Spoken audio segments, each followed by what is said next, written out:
Hello, Lindsay from Freedom Media, an impromptu stream here. This is Channel 9's coverage of the Voice debate with Linda Burney and Jacinta Price. So quite an important debate. There's been many of these debates through the week, but this is the first time that Linda Burney essentially has been seen in the last couple of weeks.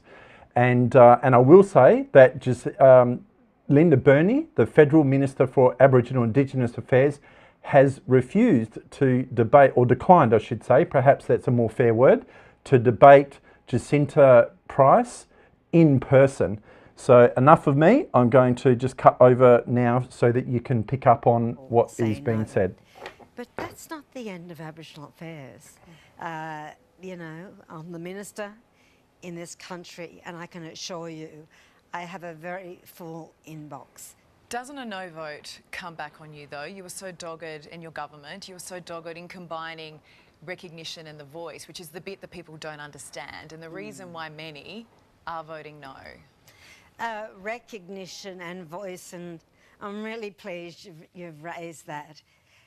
This request has not come from politicians. This request has come from Aboriginal people that went through a very long process that culminated in 2017 at Uluru. It is a gracious request. It is a modest request, and we have responded to what Aboriginal people have asked for. Do you acknowledge it's not looking great for the Yes camp at this point? I remain optimistic, and I will talk to as many people as possible over the next 48 hours, and let's see what the end result is on Saturday night. Well, we'll know Saturday, won't we? And I know that you really care and believe in this. I do. And we thank you for being here. Thank you so much, and vote yes, everyone. Well, Jacinta Jimpa Price is the Shadow Minister for Indigenous Australians and a passionate no campaigner. I caught up with her earlier from Alice Springs. Jacinta, nice to see you. I noticed you cast your vote today. What did you write, yes or no? Oh, I definitely wrote no on my ballot paper today, strangely enough. I was just checking to make sure you didn't have a change of heart at the ballot box at the last moment. No, I can't say I did, no. So, Jacinta, you're a firm no on this. You are sure this is a bad idea. Yet Linda Burney, the Minister for Indigenous Australians, truly believes that this could make life better for First Nations people. Isn't that hard to say no to? It's not difficult to say no to when it can't be demonstrated how it's supposed to make anybody's life better. It's not hard to say no to when I know that a lot of leading organisations are behind this, but speaking to individuals in remote communities and even right across Australia, Indigenous Australians who are very sceptical because they felt like they've not been represented by organisations before, so why should they be represented by yet another bureaucracy? So it wasn't difficult to say no. But were your ears ever really open to this? You made up your mind before the referendum question was even posed. So wasn't this political from the very start? Oh, look, I think I was concerned with the way there was a lot of misleading sort of gesture from the get-go when it started with the Uluru Statement. The Uluru Statement, as I know, was not representative of all Indigenous Australians. There's the premise that we're all disadvantaged for no other reason but because of our race, the idea of separatism. All of those issues were definitely highlighted to me why I couldn't get behind this proposal to begin with, and also the fact that the Prime Minister and the government were determined to stick with their proposal, not behave in a bipartisan way to get to a point where we could all... Key points then, because you say it will divide us. I don't really understand how. Well, I guess just the whole task of this referendum has divided us. It's brought out the nasty and, people right across the country. I was standing at the booth yesterday. I said g'day to someone I'd known since I was a kid and they absolutely snubbed me. I mean, that is division as far as I'm concerned. And this has been very divisive because the focus has been race, and race hasn't been at the forefront of our discourse for a very long time in our country until now. We have 11 Indigenous parliamentarians in Canberra. you talk about the ugliness and where this is all at. Wasn't there an opportunity there to come together, bipartisanship support, for Canberra to actually work as one and come up with something that everyone could agree on and that will benefit Indigenous Australians? Yeah, look, if only that worked in reality. It's a nice thought, and I've sat down certainly with Marion Scrimgeour and others to overcome some of the disadvantage in my own community here in Alice Springs to support the Yipperinya School, where they've got children who are our most marginalised on the street at 2 o'clock in the morning. They wanted a proposal supported to build simply accommodation, and I tried to work with Marion Scrimgeour and Linda Burney to ensure that those kids' needs would be met. That's still being kicked down, that can has been kicked down the road. Isn't doing something better than doing nothing, though? Yeah, I'm definitely looking forward to doing something, which is what I've been trying to do, which is to hold inquiries into, the Land Council, statutory authorities, Aboriginal organisations, and that's been voted down by Labor and the Greens. We are wanting to do something and do something now, not wait for this unknown voice to be constructed years down the track. Jacinta, I don't think anyone can deny that there is a group of Indigenous Australians who face challenges others don't, not even other minorities. They die younger, they're more likely to end up in jail, they don't have access to proper healthcare and education because they live in remote communities. Isn't the voice simply saying, these people are disadvantaged, so let's give them a seat at the table and listen? No, because I think those who are pushing this and that idea have already had a seat at the table and have done very little. We know that only 20% of Indigenous Australians are disadvantaged, but the voice doesn't focus efforts on and prioritise those marginalised. And the first time in our country's history, of course, we're overrepresented. So we would be consulted on Indigenous issues. But don't you think that 20% you're talking about, if the voice exists, that they can focus on that 20%? I mean, at the end of the day, the government of the day has the power to determine what that voice looks like and who is listened to.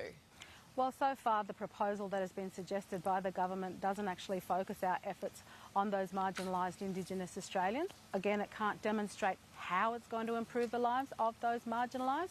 It's also talking about treaty, reparations, compensation, makarata. Those agendas are far from addressing the needs of our most marginalised Indigenous Australians. I mean, what you're touching on there, the lack of detail, right? And that is a sticking point for so many voters, and it has definitely hurt the Yes campaign.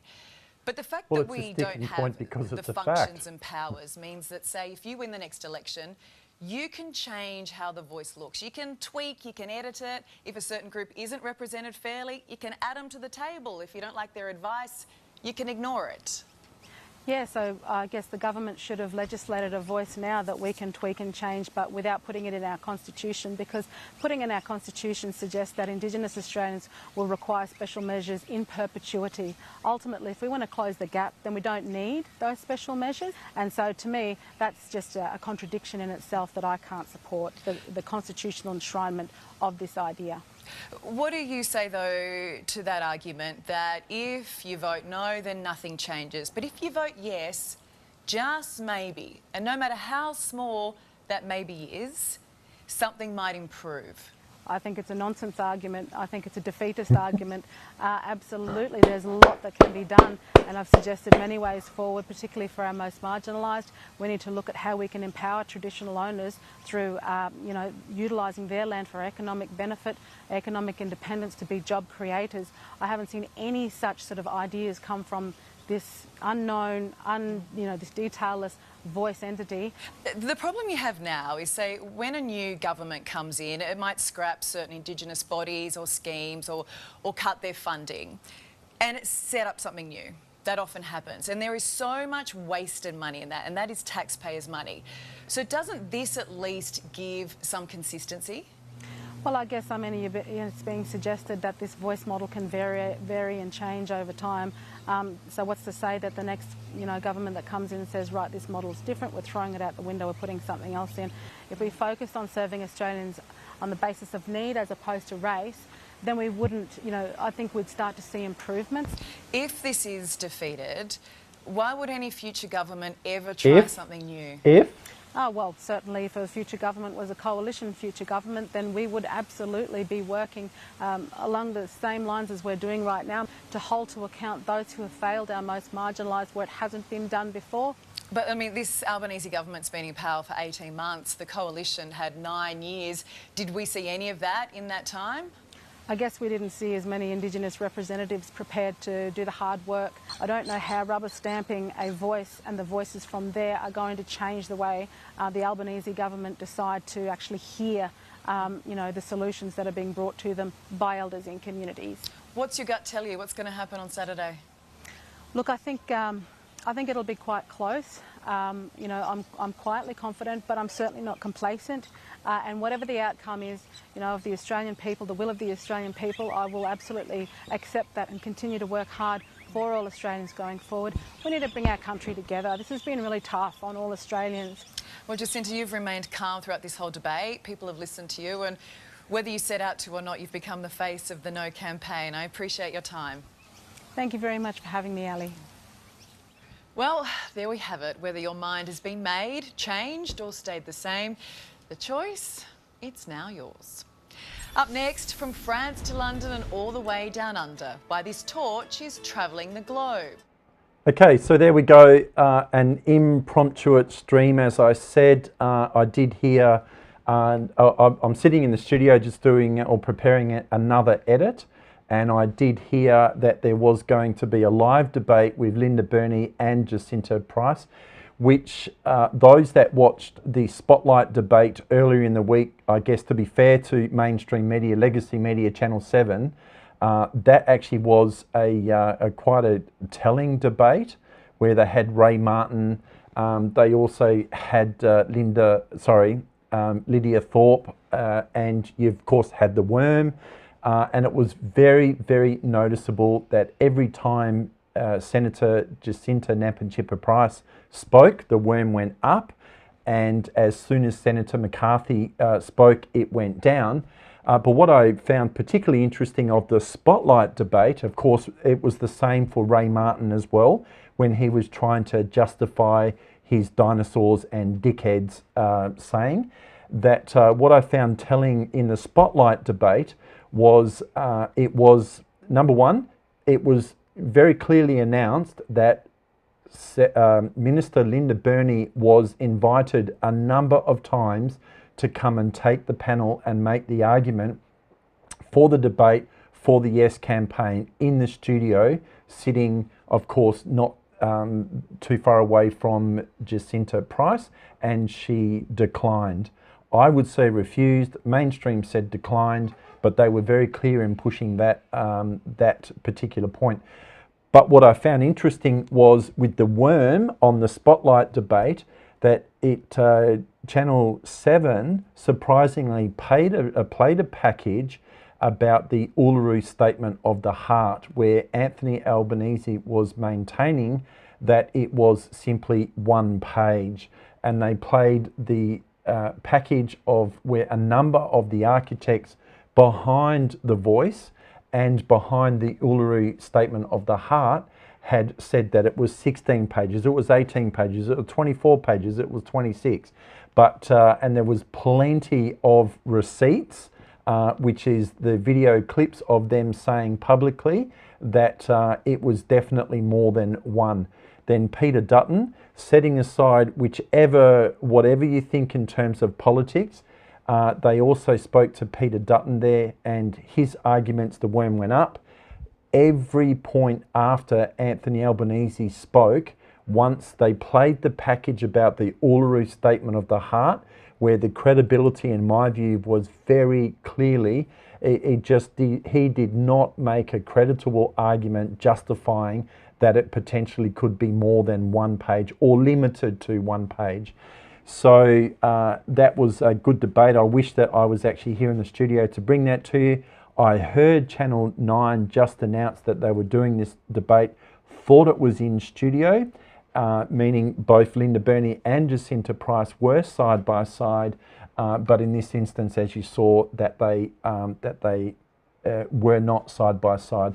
Just a couple of points for those that may not be watching, and I know many don't watch mainstream media. I certainly know that. I see your comments all the time, and that is that Linda Burney was saying, leading up to that, playing, I guess, that victimhood card again, that she has come under a number of personal attacks and so on and so forth.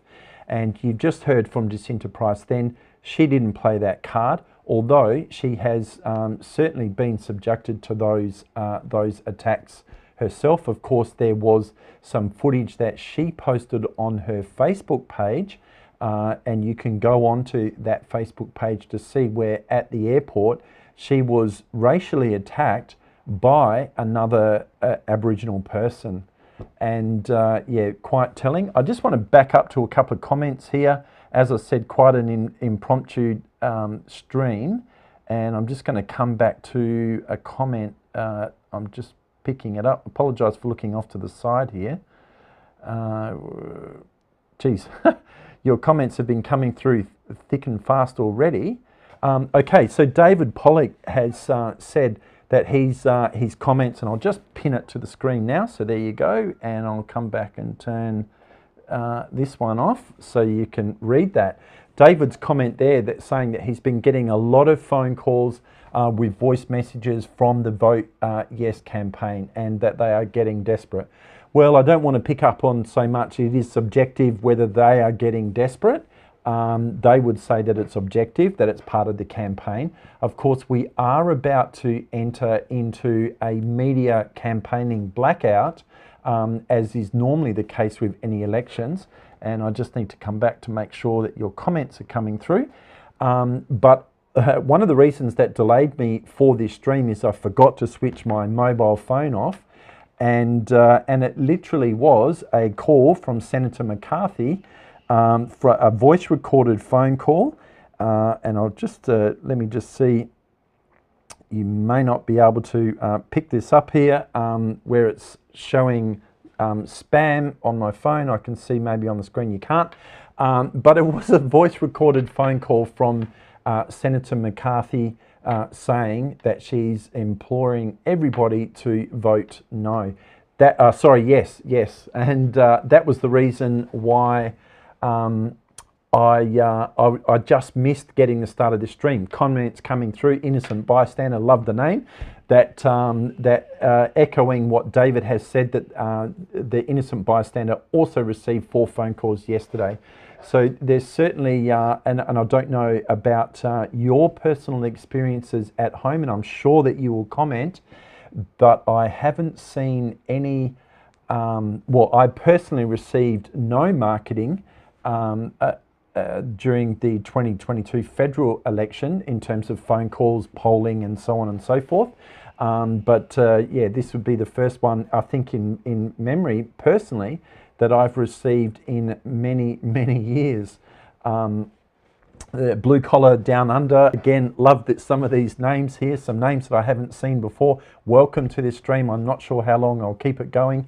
But I guess while your comments are coming in, there is a thirst for these type of conversations. So, and I thank you for those comments, because they really do, I guess it's the fuel that fills our tank here. I mean, I'm here in the studio by myself. As you can see, I just quickly chucked the shirt on, got the mic going. Hopefully the audio is okay. It looks as though it is in front.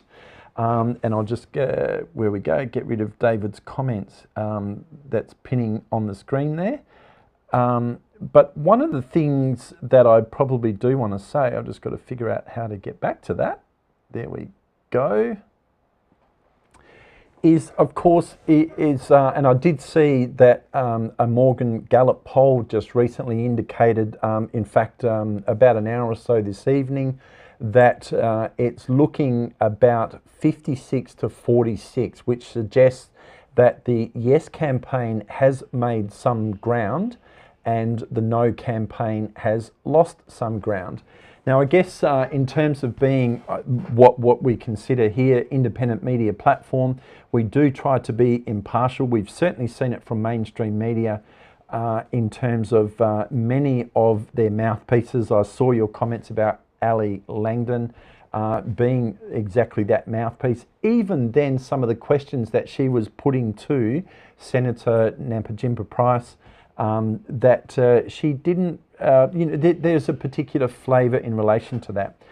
one thing that I do want to pick up, and there is the conversation around what happens on Sunday the 15th. That's if we actually get an outcome on Saturday night. Of course, pre-polling has seen record numbers. I think it will almost exceed the amount of people that have pre-polled, I should say, in any previous election. With some, I think this afternoon, it's touted around some nearly 6 million Australians have pre-polled for this. And I guess for whatever reason, to avoid the crowds, simply because they're perhaps over that. But the question is, if there is an outcome, I see Terry is saying that it's around 4 million. And I'll certainly say we're about 2 million apart there, Terry. I was monitoring this about an hour ago. I'm not saying that I'm right and you're wrong, but either way, 4 million to 6 million is certainly unprecedented numbers in terms of polling. Now, what I am going to make a point here, and that is, what does Sunday the 15th look like? But I just want to circle back a little bit, and I don't want to give too much time to this. But I am going to pick up on this comment, not having an attack there, Tanya, talking about those that say the election or the referendum will be rigged. Now, look, you only need to go on alternative media platforms to see there is a lot of conversation around this. And I think that there are some very, very distinct differences with this referendum, which it's not an election, but it's an election type campaign. And I think many would agree with that, as opposed to a state or federal election, that mainstream media, there has been a very, very marked and distinct turn in the messaging that mainstream media have been pushing out in the last couple of weeks, in the last sort of 8 days in particular. Now, I simply say this to perhaps ask that to not alleviate, because I get it. People have lost confidence in the democratic process, and that is something that we've had many people. Russell Broadbent, a federal member that we've had on this show. That's something that he's been talking about for a long time. I've had conversations with Senator Ralph Babbitt from UAP. That is something that he's well and truly talks about as well. People having lost that confidence in the democratic process. But when mainstream media have been coming out, and Anthony Albanese, as recently as yesterday, I saw an interview with him standing there in the background with Uluru, saying that people... that he disagrees with the polls, and he doesn't see that the polls are true and correct. Of course, there's been much speculation around him saying 80% of people, actually Aboriginal people, want this to come in as a yes vote. Of course, a deep dive into that, fact checking if you like, has outlined the survey pool of that poll, which is way, way more limited to what has been there. But my point is this, and with mainstream media having said very clearly that the no campaign is likely to succeed, and I'm not saying it's a prediction, and that is just something that you can pick up any mainstream newspaper, any TV, turn on and watch their shows and see that that is the case.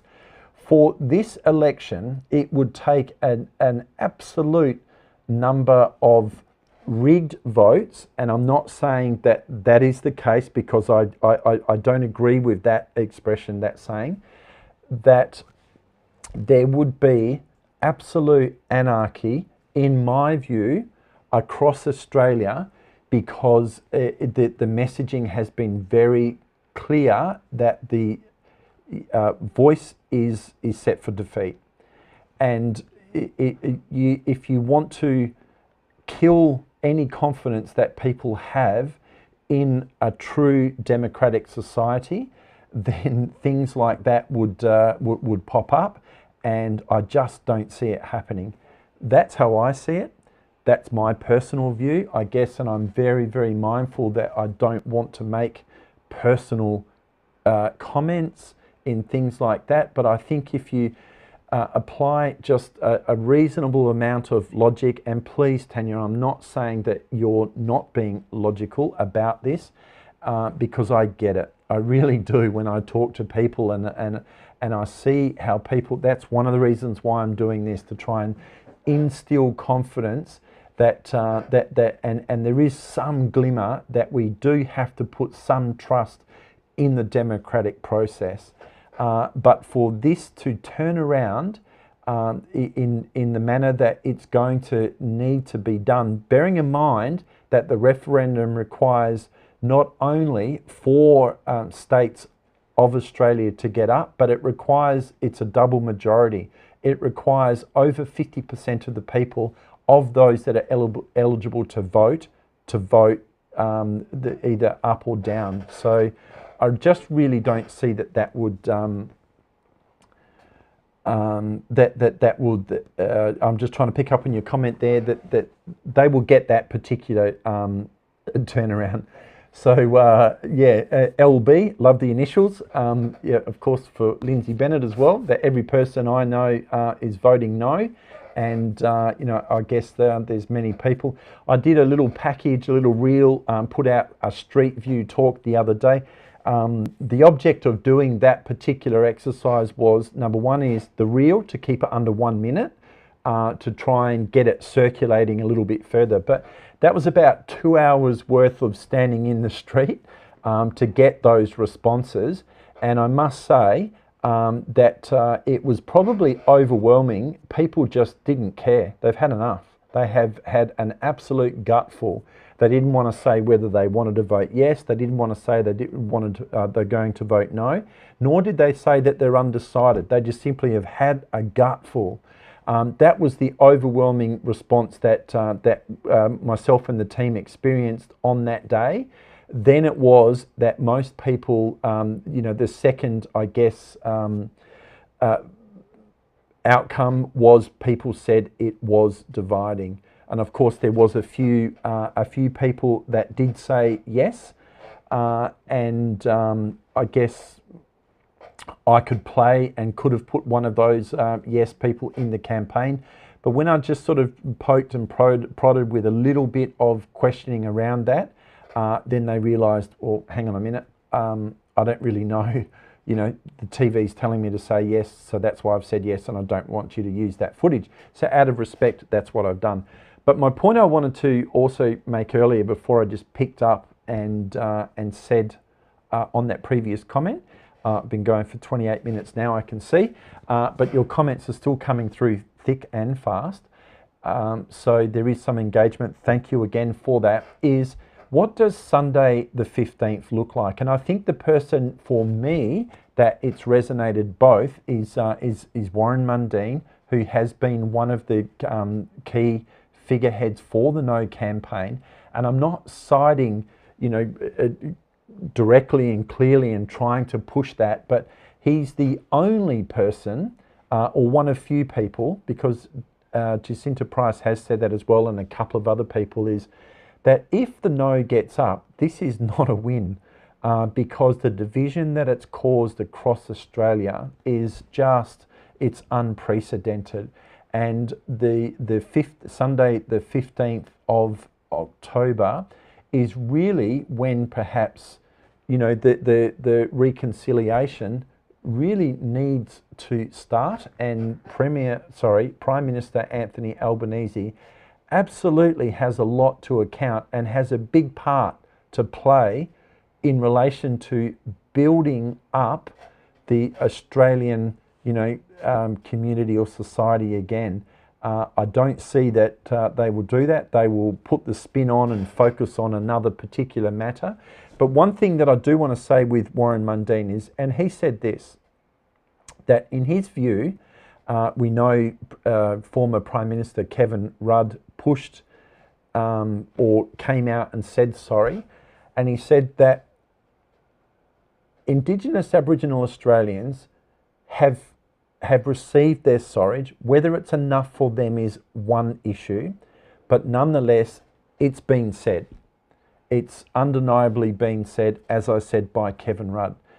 But Australian Aboriginal people need to employ some forgiveness, as we all need to forgive and actually build bridges and move on. And it seems that the whole Yes campaign, in my view, has been built around victimhood. And whilst that occurs, it leaves very little room for that forgiveness to actually grow and flourish and nurture. And that is something that really needs to, it'll be interesting to see what happens on Sunday in relation to what the government, the federal government, and even, state, I listened to some of the debate in WA Parliament today, and some of the member statements there, and I really just listen. And again, it's victimhood, and I've been subjected to this, that, the other, and they haven't seen any instances of Yes campaigners in Perth, Western Australia, going around and being abusive and things like that. Well, they could go on to the stream that Freedom Media WA did Monday week ago at the convention centre and see what was said outside. And whether rightly or wrongly, whether you love her or hate her, but Pauline Hanson, we went outside a stream that was impromptu because we were setting up to bring what she was saying back at the Subiaco Football Club, a stream that went over 70,000+ views that I did off my mobile phone, all centred around highlighting the hatred of the Yes campaign, or those that familiar faces in the crowd. So yeah, that's my thoughts, and I'm sure that you, anybody is free to comment either way. Rob is just commenting there that Elbow can no longer hold his position in relation to that. He needs to vacate Monday morning.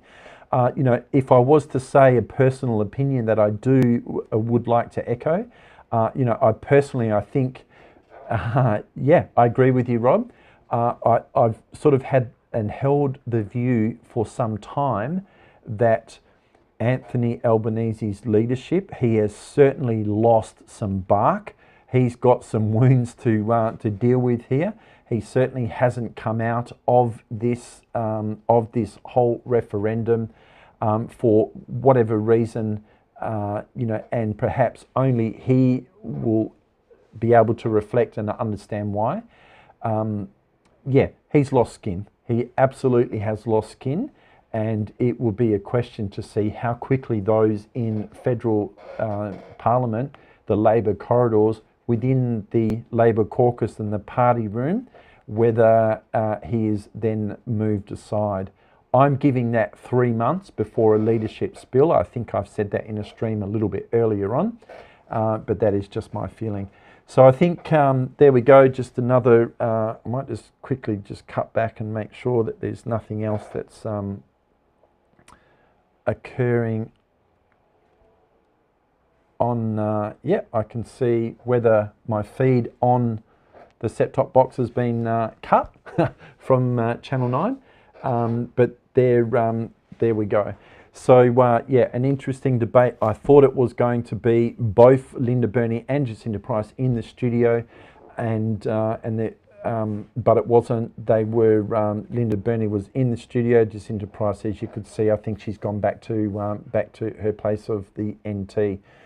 And but that is my thoughts, my comments, just bringing you a little bit of that debate. Of course, the media is about, mainstream that is about to go into a media blackout in terms of that. Those that haven't voted, then you either have an opportunity still at a pre-polling booth at a number of locations here to cast your vote, or join those likely to turn up, if nothing else, for a free sausage and a sausage sizzle that get something out of the Yes campaign, and if they're going to put free sausages on, well then go along and eat them. But yeah, so whatever happens, the only thing that I do say, there has been many calls for calm in relation to this.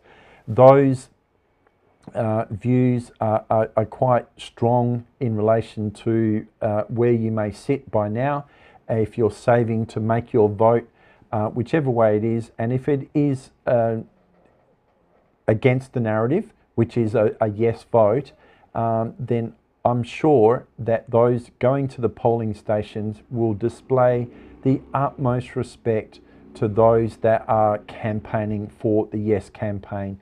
I think there's seen many examples where there's been more of the yes campaign who have been doing themselves an injustice by not displaying just normal social etiquette towards people.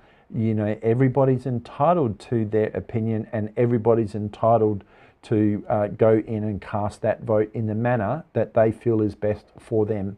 And if they go to vote different to what they're saying, then they're not entitled to then abuse that person or cast dispersions on that person. So, so there we go. A few comments, might just flick through a couple. Yep, Rob's just talking, just to end the stream, he's talking there, that Anthony Albanese, I mean, there's so many pressures with cost of living at the moment, so much focus that could be potentially put onto any number of issues, and yet it seems that the government is still, you know, Albanese up to the last moment. He was in Perth today, and that goes to show the absolute difference in terms of the confidence of the campaign. And that is, in my view, the last federal election, there was the media fanfare of Anthony Albanese and his partner and his son and his dog going into the campaign, into the polling booths to cast his vote on the day of election. Albanese has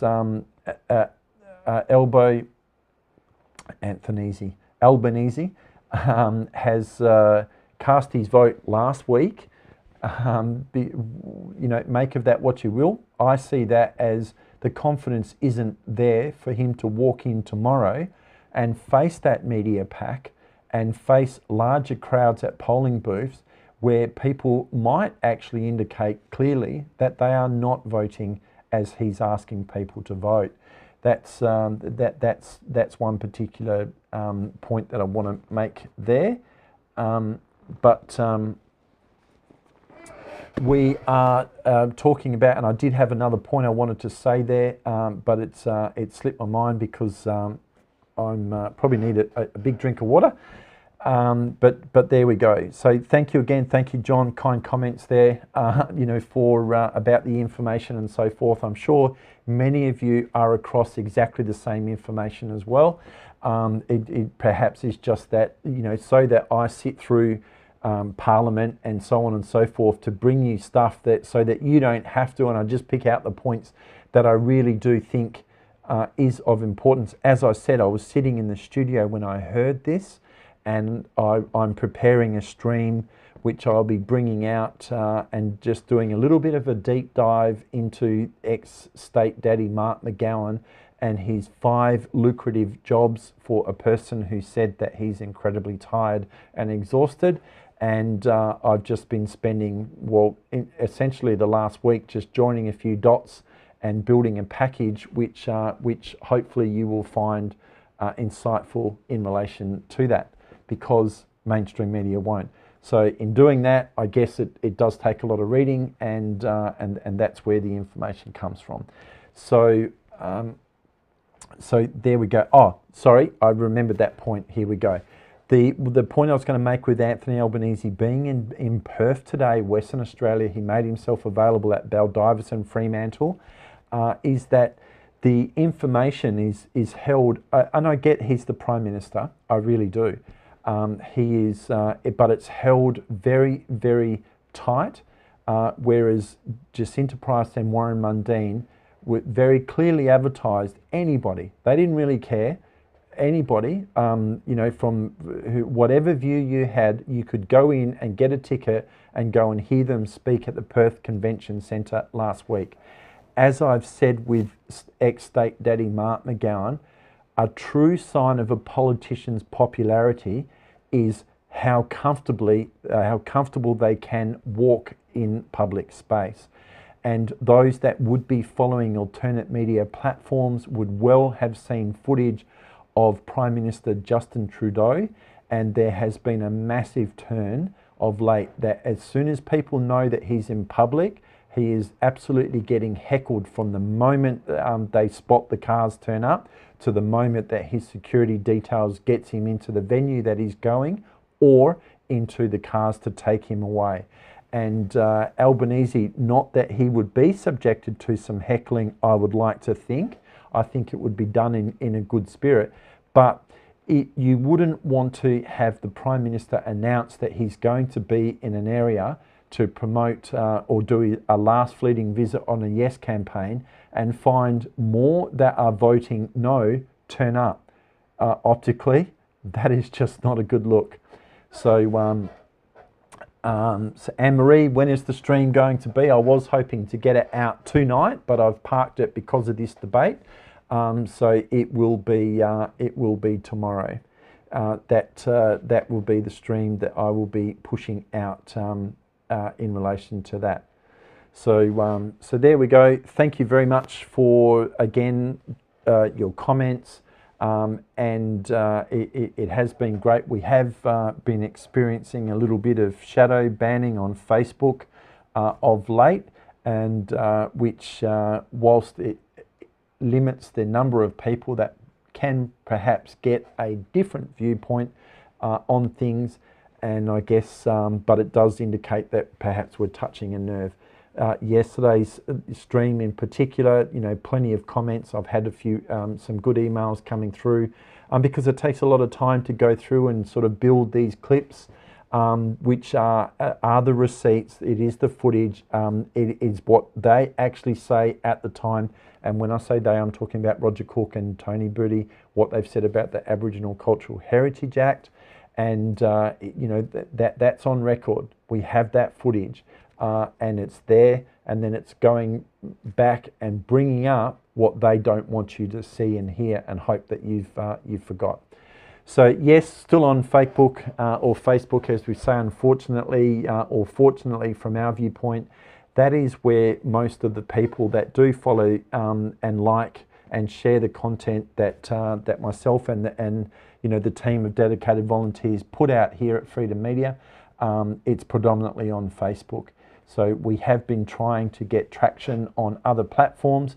Of course, we would like to take it offline completely and go to a web-based platform, but you know, administratively, the logistics and the cost factor behind that, it would quite easily chew into, you know, $500, $600, $700, $800 a month just to be able to have the server space to be able to upload the content and manage email databases to send information out to you. So, so yeah, for now, it's predominantly Facebook. This stream is being pushed out to YouTube. It's possibly not on Rumble because I didn't have time to set the link up. Rumble's quite clunky to push a live stream out to. But there we go. So it is... I'm just trying to pick up on a comment there. Can you speak to Michael and use CLO? CLO. I'm just trying to work out what the acronym is for. Oh, Cafe Locked Out. Yep, I gotcha. Thanks, Anne-Marie. So yeah, look at I have had some discussions. Unfortunately, I didn't. Michael and myself didn't get to meet. He called me when he was in Perth just recently. But he had a whirlwind tour and he was a little bit behind there. And, you know, Michael is doing fantastic work, as many would know as well. And I'm sure that not only people just, you know, nobody probably is really following exclusive Freedom Media WA and exclusively Cafe Locked Out. I think there would be some overlap there, but nonetheless, some collaboration pieces are, you know, you may enjoy those on both platforms. Everybody has a particular style. I've long said this before and not trying to single out.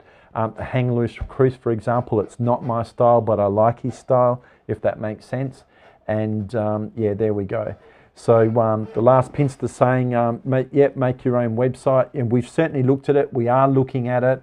There will be a point, depending on exactly how much traction my fear is that this mis and disinformation gets up, that locked out is getting his server space, I'm not going to say from where, for fear that he might come under an attack there, but it's certainly not in Australia because it's cost prohibitive to do so.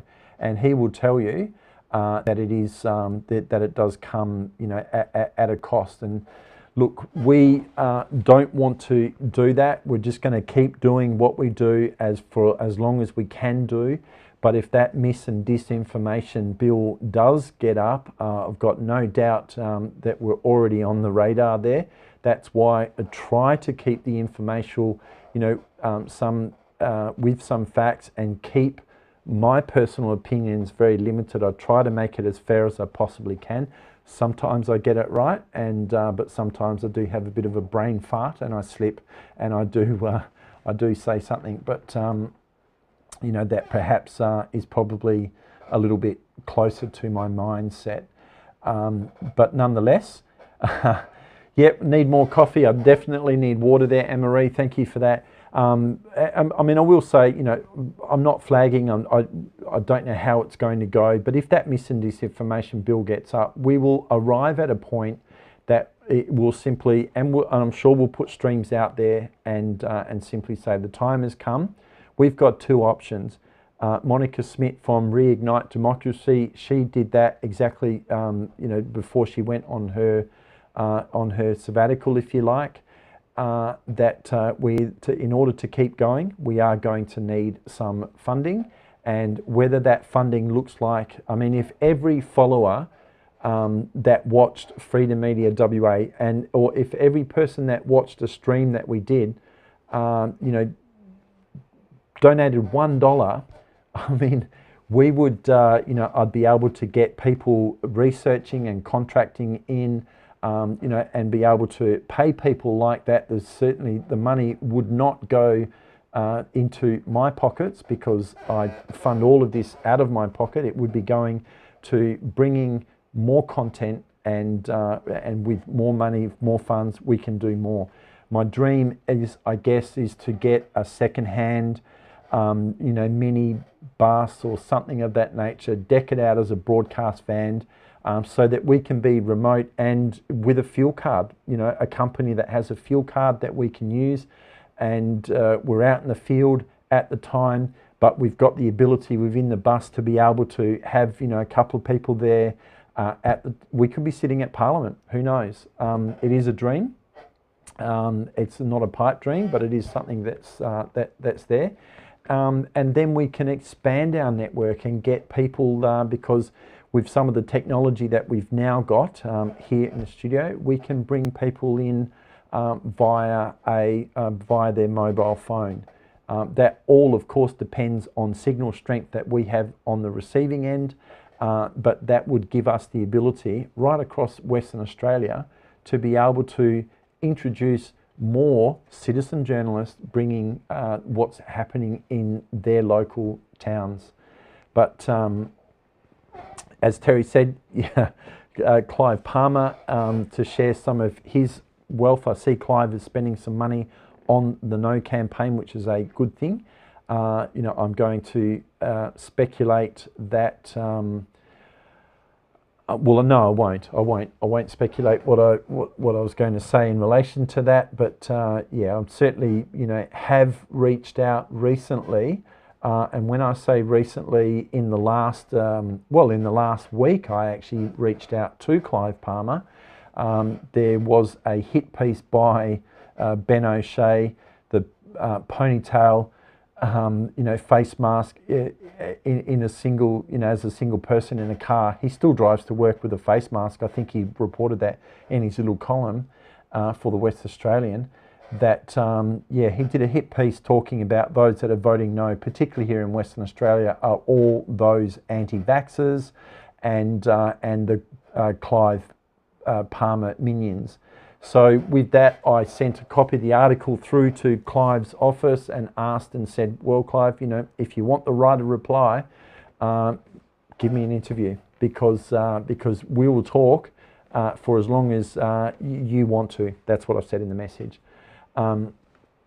But John, where do we go? Freedom Media website to donate. Only because you've asked, I will just pick up. I really sort of hate ordinarily doing this, but when we've had a need for some equipment. But if you look at the Facebook page, Freedom Media, and I see you're commenting on Facebook, you'll see the Buy Me a Coffee.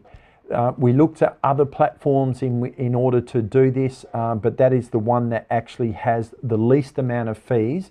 So if somebody buys a coffee and it's set at $5 as a minimum, that some of the platforms, $2 of that, it goes to their platforms, which means only $3 of that comes through to enable us to do some bits and pieces.